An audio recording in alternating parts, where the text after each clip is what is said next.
Hello there. Well, today I'm having another play day. I've got some colours mixed up already, and finally I purchased some enamel, white acrylic enamel paint. I've seen other artists using the enamel paints with some success, and so I thought it was time I tried using them. So I have added my enamel paint, Splashes water-based enamel, to my red, yellow, lemon and white. My black and my deep burgundy haven't got any of the enamel paint added to them, and there's no silicone added either. But I thought I would show you making up my paints this time, or should I say putting them in a container. Because it's play around day, I've decided to use this little shaker container for putting my paints into, and I will be pouring them onto a 16-inch by 20-inch canvas, finally trying using a larger canvas again. So I will pour my paints in here and then put my canvas out.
Okay, here's my canvas, only just in the frame.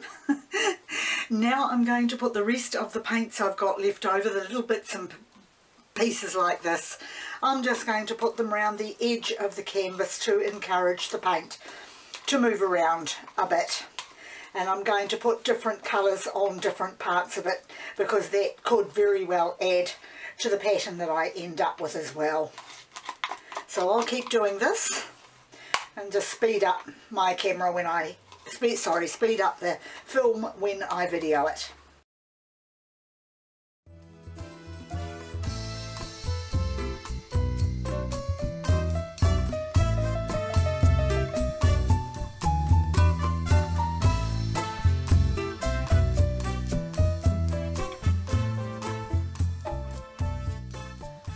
Right, and I've got a little bit of black left there to be able to put into the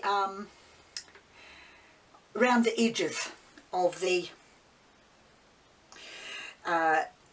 pour once I've done it, because I'm just going to do a straight pour at the start, and then I've got my canvas sitting on my Lazy Susan, or spinner as other artists call it, and I will be moving the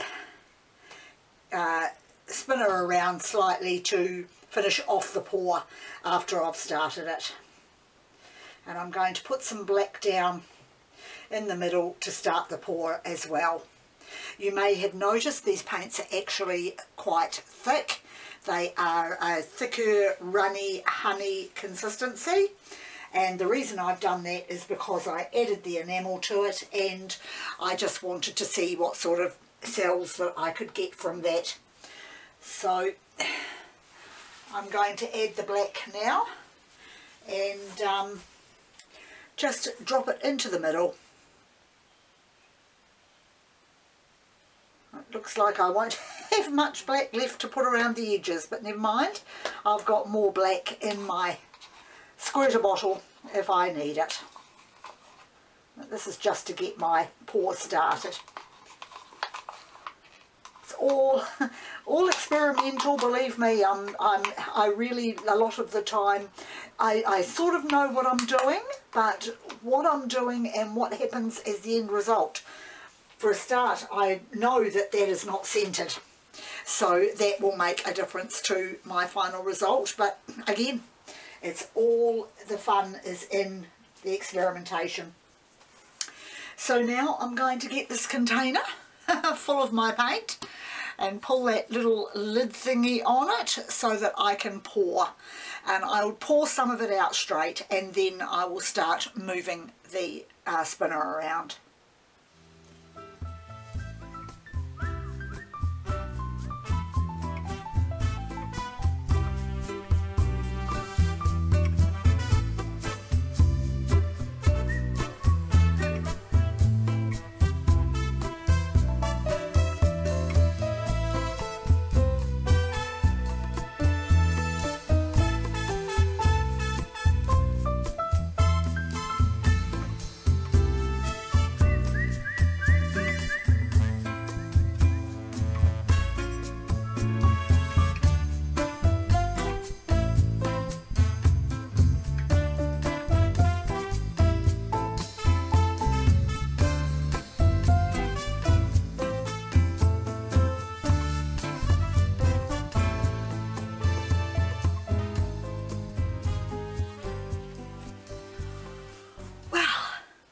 That looks very pretty.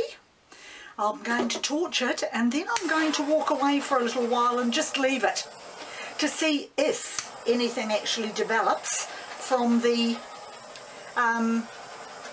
enamel paint that I've got in it. At the moment, I'm just loving those patterns. It's almost like the fire patterns that I love so much, the fire colours. So now I will come back soon and tilt it. Right, I've been gone for 5 minutes, just enough time to let the rest of the bubbles come up and through. I think most of the surface bubbles anyway are there now, so I can start my tilt.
my goodness me.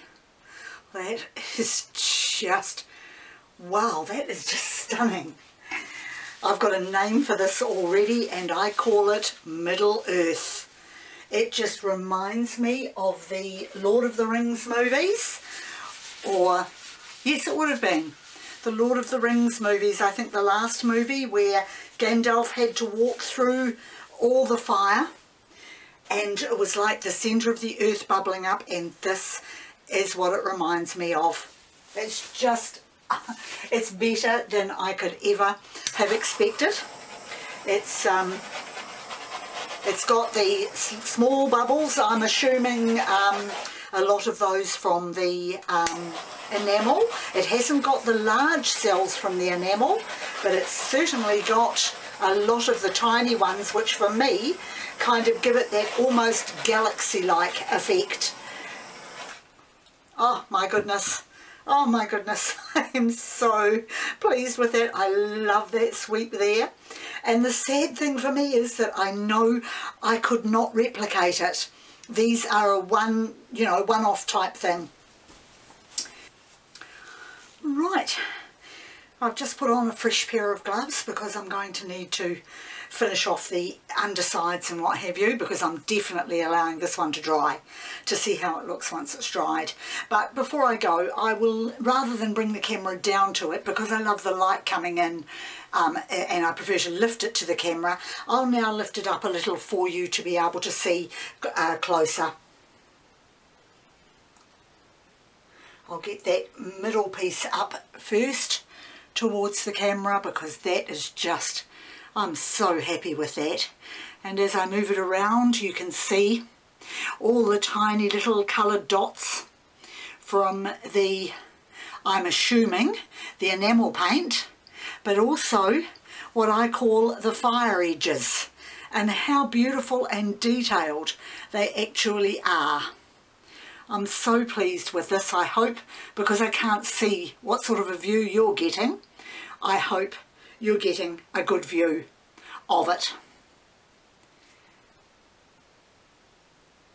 I'm so pleased with how that's come out. It's just beautiful.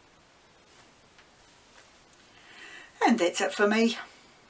Once again, thank you very much for joining me, and I'll see you next time.